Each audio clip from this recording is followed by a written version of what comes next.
రాజమహేంద్రవరం గౌతమ ఘాట్లో కొలువుదీరిన ఇస్కాన్ మందిరంలో శ్రీకృష్ణ జన్మాష్టమి వేడుకలు అంగరంగ వైభవంగా ముగిశాయి. సోమవారం సాయంత్రం ఆలయం వద్ద నిర్వహించిన ఉట్టి మహోత్సవంలో ఉట్టి కొట్టేందుకు యువతీ యువకులు పోటీ పడ్డారు. నగరంలోని పలు ప్రాంతాల నుంచి పెద్ద ఎత్తున ఉట్టి మహోత్సవానికి భక్తులు తరలివచ్చారు.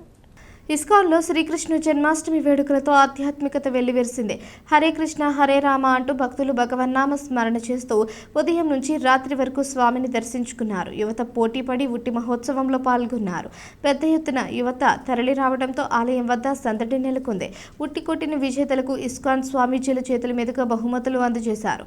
అనంతరం స్వామివారికి అనంత శేషవాహన సేవ, సాయంత్రం 7 గంటలకు తెప్పోత్సవం, 8 గంటలకు శ్రీకృష్ణ లీలామృత ప్రవచనం, 10:30 గంటలకు శ్రీ రాధా గోపీనాథులకు మహాకుంభాభిషేకం నిర్వహించారు. 11:30 గంటలకు మహామంగళ హారతి అనంతరం మహాప్రసాద వితరణ చేపట్టారు. ఎటువంటి వాంఛనీయ ఘటనలు జరగకుండా పెద్ద ఎత్తున లా అండ్ ఆర్డర్ ట్రాఫిక్ పోలీసులను మోహరించారు.